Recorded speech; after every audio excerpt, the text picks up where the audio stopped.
So what I'm telling women is, do not, if you want a family, if you want a husband, do not allow yourself to get to a point where you hit that wall. You are 37, you are looking in the mirror, whatever age that is, and you see a different face and you see your youth going away from you and you start to panic and you can't find yourself in the mirror.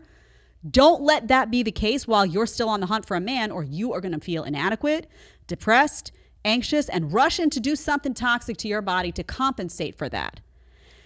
If women just listened more to what people like me are saying, and in your 20s, instead of burying in the career stuff and burying in everything else, you acknowledged the reality that what you have is going to go away.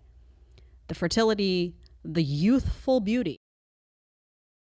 It's remarkable to see how modern women adeptly control their emotions, pretending indifference towards jealousy and divorce. Their coolness in any setting is astounding, maintaining an apparent mask of normalcy. How phony these modern women are.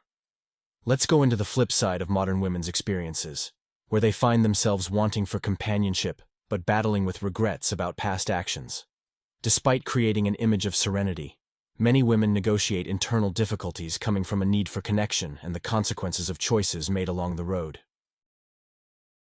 Why do women start 70% of divorces? You would think it would be closer to 50-50, but it's not even close to that. Here are 2 reasons why women are leaving. Number 1, it's not uncommon for wives to make as much or even more than their husbands now. They don't have to put up with a bad partner to avoid poverty anymore. Number 2, with the rise of social media, women have raised their expectations of what a good marriage is. Some a bit too high, leading to some pretty unrealistic standards that, when aren't met, lead to a divorce. That makes sense, but you wonder why there's so many women in their 20s, 30s, 40s that are not in relationships? Because they don't want to marry you, because you bring no value to them. Actually, you could harm them.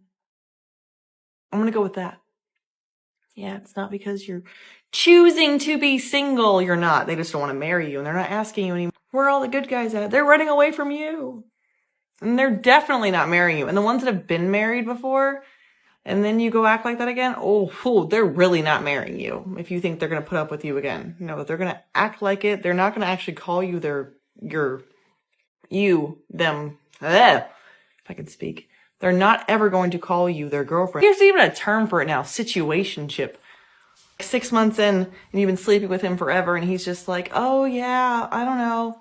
I'm not in a good place right now. Yeah, he is. He just is not in that place with you. He's just waiting for something better to come along. You're just his piece of, because he's waiting for a girl to be kind to him and sweet to him, because he's never, ever going to get married again and settle and deal with that all over again. So you're almost 40, yes. And you've never been married? No. And you don't have kids? No. And you don't want to have kids? No. What have you done with your life? Well. And what do they get out of it? But men are logical. They're logical people. And so they're thinking, does the benefit outweigh the cost? And I just think as women, we have to look at ourselves and say, the benefits we bring nowadays don't outweigh the cost for most men. Ouch. When a man's divorce settlement called for his ex-wife to get half of everything that he owns, well, he took that quite literally. He got out those power tools, went to work, cutting everything he owns right down the middle. He's not angry. Not at all, no. He's totally peaceful about this. And then he posted those photos on eBay, putting half of his car on sale for $60. Half his laptop is also available. Maybe half a couch, could be called a love seat. Probably not in this case, but it is a true half off sale. What kind of a power tool can go right through a car, though? The woman speaks with a gloomy yet thoughtful tone, her voice bearing the weight of her experiences. She starts by diving into the regrets that typically follow divorce, acknowledging the sorrow of untangling a life previously shared with someone else. She tells about how, throughout the disintegration of the marriage, she found herself coping with great loneliness, a sense of loss that reached beyond just the partnership itself. All those TikToks that say being in your 30s is the best time ever for women, you're thriving, you give less fucks, you're earning more than ever, your career's at an all-time high, maybe you're popping a kid out, blah, blah, blah. I just can't relate. So I wanted to show that side. I am probably in the most unstable, insecure period of my life. I don't feel like everything about me is, on an all-time high. I don't really feel like I'm thriving. I feel like I'm still figuring it out. Maybe I'll get there, but I often feel like I'm falling behind and I'm constantly having to give myself a pep talk and remind myself that I'm running my own race. I think being in your 30s as a woman is a very challenging time. There's a lot of societal pressures.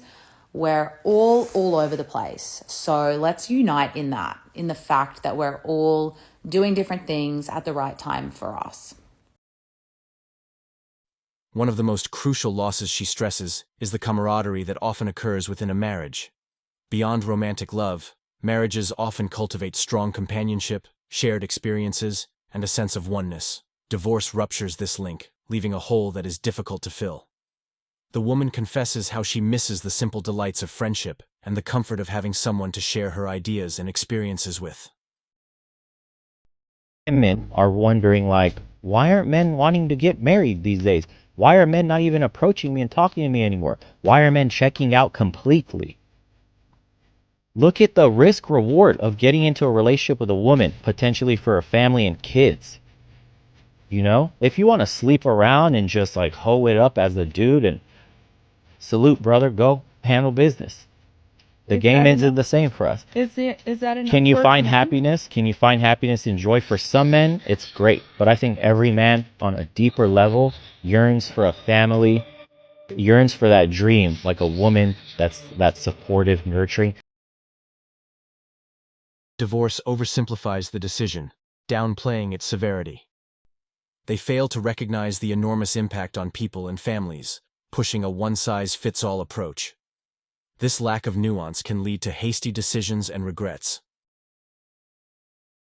I get asked a lot, what was one of your biggest failures in your own divorce that you wish other people would know? And it's very easy. I spent months, and I mean months, worrying about saying the words, I want a divorce. I worried how he was going to take it. I worried how he was going to feel. I was worried about his reaction, his immediate reaction only. And I worked so hard at having the courage to say, I want a divorce. We need to separate. I spent so much time and energy on that. What I did not spend a lot of time and energy on was preparing myself for what was going to happen the next day and the next day and the next day. I did not think past that moment. I said those words without being prepared. I said those words without being educated. I said those words without having a fucking plan B through Z. I only thought about just saying the words, and that's it. That was my favorite. The woman bravely admits the great pain and struggle she faces after her divorce. With a sorrowful heart, she confesses to the immense hardship of adjusting to being alone after years of company. She tells of the aching of solitude, the longing for the familiar presence that formerly filled her days. Each moment feels like a battle against the weight of loneliness, a continual reminder of what she has lost. I see so many TikToks talking about how being an independent woman is so much better, and it's amazing that you don't have to depend on anyone else. But I'm exhausted. I own my own house. I'm in the process of buying my ex out. I can pay my own bills. I work full-time 5 days a week. I'm a full-time single mum. And I think it's just exhausting because of how lonely it can be. So I go out, I go clubbing just to be surrounded by people. Hey, peace. What's up? All right, I divorced my husband. Why did I divorce my husband? I divorced my husband because I was making a certain amount of money. I divorced my husband because I thought I didn't need him anymore. I divorced my husband because I had this senior position at work and thought I held the same position at home. I divorced my husband because I thought I was better than him because I had my degree now. I divorced my husband because I thought a successful marriage meant I was here and he was down here. That is not success. That's fucking sickness. I found myself divorced and out there looking for love in all the wrong places, fucking this one and that one and that one and that one and this one and that one, and my body count going up and my value going down. I'm just gonna call it like a TI is. All the while, my husband done found somebody else building a relationship and building a life with them. I should have stayed married to. It's depressing to see modern women profess foresight into their post-divorce feelings while disregarding personal progress. Their sudden regret seems intentional, intended at soliciting compassion and ruining men's images. However, such approaches no longer hold sway. Men are wise to these maneuvers. These attempts at throwing blame and seeking validation fail to impact anyone's life. What's actually disappointing is the lack of effort towards self-improvement before divorce. Instead of focusing on personal development and creating stronger relationships, some resort to vilifying their former partners. This action fosters a cycle of bitterness and resentment, rather than creating genuine healing and growth.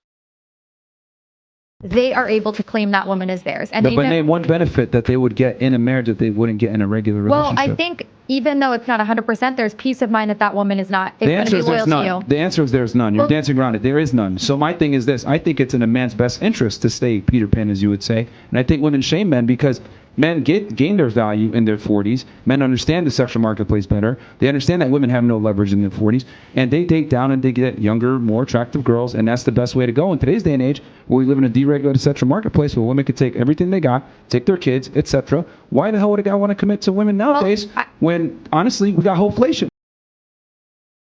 A shocking new claim about the falling marriage rate is raising a lot of questions right now. A new study says the reason fewer people are getting married is because there's a shortage of, quote, economically attractive men.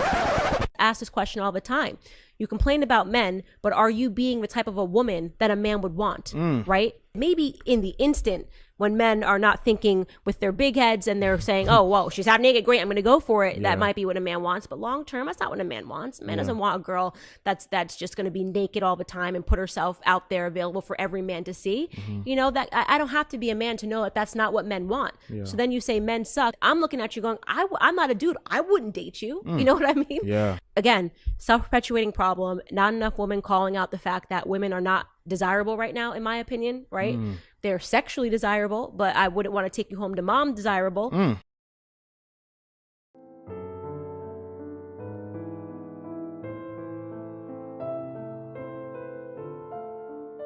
80% of divorces are initiated by women, and it's possible that 2 out of 5 women over 35 have already been divorced. What's worse is that statistics also say there's a higher chance of failing in their second marriage. What I never understand is if you wanted the divorce, why then do you play the victim when you got what you wanted? You can't complain about your loneliness afterward, 37, without friends, without children, and without family. You should have thought it through better before getting divorced. And that concludes today's discussion on MGTOW Voice. Don't forget to like, subscribe, and hit that notification bell to stay updated on future videos. Share your thoughts in the comments below, and I'll see you all in the next video.